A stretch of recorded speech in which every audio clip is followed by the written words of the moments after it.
Vaginal infection ఉంటే గనక హ్మ్. ఆ సమయంలో మీరన్నట్టు నాన్ సర్జికల్ గానివ్వండి, సర్జికల్ ట్రీట్మెంట్స్ తీసుకోవచ్చా? సో, యూజువల్‌గా వెజైనల్ ఇన్ఫెక్షన్స్ ఉంటే రీసెంట్‌గా వెజైనల్ ఇన్ఫెక్షన్స్ ఎందుకవుతున్నాయి? మనం అన్నెసెసరీగా చాలా ఎక్కువ వెజైనల్ వాషెస్ యూజ్ చేస్తున్నాం. We use like lot of perfumes. Okay.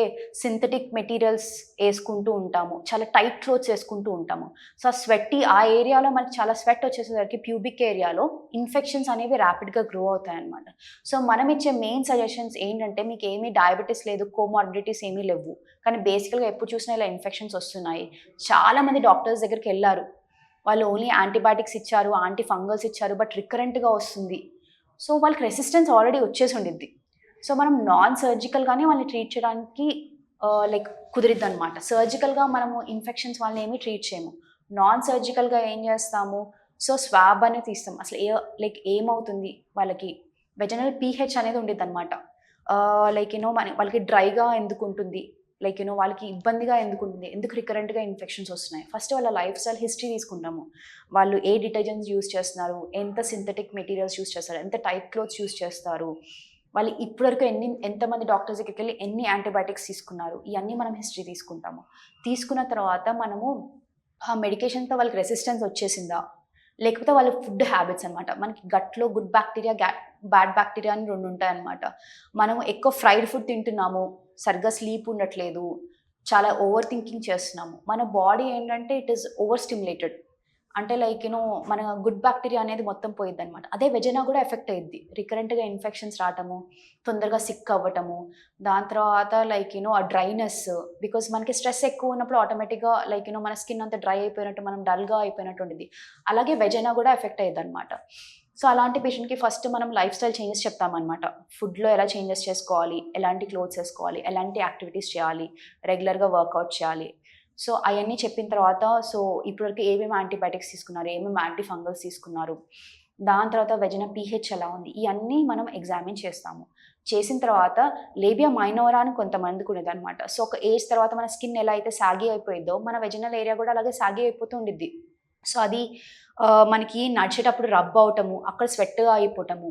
So, ఇయన్నీ మనం ఎక్స్‌టర్నల్‌గా ఎగ్జామిన్ చేస్తాము. ఇయన్నీ లైక్ అన్నీ నార్మల్ ఉన్నాయి. దాని తర్వాత వాళ్ళకి ఏం ట్రీట్మెంట్ కావాలి అనేది ఆ సిట్యుయేషన్ బట్టి మనం టైలర్డ్ ట్రీట్మెంట్ ఇస్తాము. అలాగే డాక్టర్ గారు, ఈ కాస్మెటిక్ సర్జన్స్‌లో ఎలాంటి స్పెషల్ సర్జరీలు చేస్తూ ఉంటారు మీరు? సో, నేను చెప్పాను ఇప్పుడు నాన్ సర్జికల్, సర్జికల్ అనేవి 2 ఉంటాయన్నమాట. సో, లైక్ మనకి లేజర్స్ ఉంటాయి. RF, CO2, like MNRF and different technologies ఉంటాయి. These are all day care. అంటే 15 మినిట్స్ వచ్చి ప్రొసీజర్ చేయించుకొని వెళ్ళిపోవటము. లేకపోతే కొంతమంది ఆడవాళ్ళలో లైక్ హైమెనోప్లాస్టీ అని కొన్ని ప్రొసీజర్స్ చేస్తాము. లేబియోప్లాస్టీస్ అని చేస్తాము. ఫ్యాట్ గ్రాఫ్టింగ్ అంటే ఆ ఏరియా మొత్తం లూజ్ అయిపోయింది, స్కిన్ అంతా లూజ్ అయిపోయింది, లేకపోతే స్కిన్ అంతా డార్క్ అయిపోయింది. You're feeling conscious about like your sexual life. Okay. ఇలాంటి కండిషన్స్‌కి మనము ప్యూబిక్ ఏరియా లైట్నింగ్, లైక్ దాని తర్వాత ఆ ఏరియా బాగా లైక్ టైట్ చేయటము, వెజనల్ ఏరియా టైట్ చేయటము, స్కిన్ ఏమో like ఎక్స్టర్నల్‌గా pubic like Labeo మైనోరా, Labeo మేజోరా tight చేయటము. అది సర్జికల్‌గా, నాన్ సర్జికల్‌గా. ఫ్యాట్ గ్రాఫ్టింగ్ అంటే వేరే ప్లేస్ నుంచి మనం ఫ్యాట్ తీసుకొని ఆ ఏరియాలో మనం ఫ్యాట్ ఫిల్ చేయటం.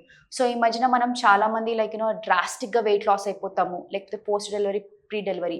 సో, ఆ ఏరియా మొత్తం లూజ్ అయిపోయినట్టు ఉండిద్ది. సో, మనం రిక్వైర్మెంట్ బట్టి మనం ఏం చేయాలి, పేషెంట్‌కి ఏం కావాలి, ఈ అన్ని రిక్వైర్మెంట్స్ బట్టి మనం డిఫరెంట్ ప్రొసీజర్స్ ఉంటాయి మన దగ్గర. చాలా మంది మహిళలు ఇలాంటి ప్రాబ్లమ్ ఉందని చెప్పడానికి కూడా భయపడుతూ ఉంటారు. సో, అలాంటి వారికి మీరిచ్చే ఇన్‌స్ట్రక్షన్స్ ఏంటి? మన వరల్డ్ చాలా ఎక్స్‌పాండ్ అయిపోయింది. We have a lot of knowledge. So, జనాలందరూ ఓపెన్‌గా మాట్లాడుతున్నారు. సెక్స్ అనేది ఒక లైఫ్‌లో ఒక major part. With your partner కానీ, రిగార్డింగ్ యువర్ హ్యాపీనెస్ కానీ. So, you have every right to talk to your doctor regarding your sexual activity. లేకపోతే ఏమైనా మైనర్ డిస్కంఫర్ట్ అంటే మీరు ఒక మంచి డ్రెస్ ఏసుకున్నారు, మీకు దగ్గినా, తుబ్బినా లైక్ మీకు యూరిన్ బయట పాస్ అవుతుంది. లేకపోతే మీకు కాన్స్టెంట్‌గా అక్కడ ఏదో డిస్కంఫర్ట్ ఉంది. సో, ఇది ఓన్లీ చూడటానికే కాదు, మీ లైఫ్‌ని మీకొక కాన్ఫిడెన్స్, మీకు లైఫ్‌లో ఒక చేంజెస్ కోసం ఈ ప్రొసీజర్స్. ఓకే డాక్టర్ గారు. చాలా మందికి తెలియని విషయాలు, అలాగే నాకు కూడా తెలియని విషయాలు చాలా బాగా చెప్పారు. Thank you so much. Thank you అండి.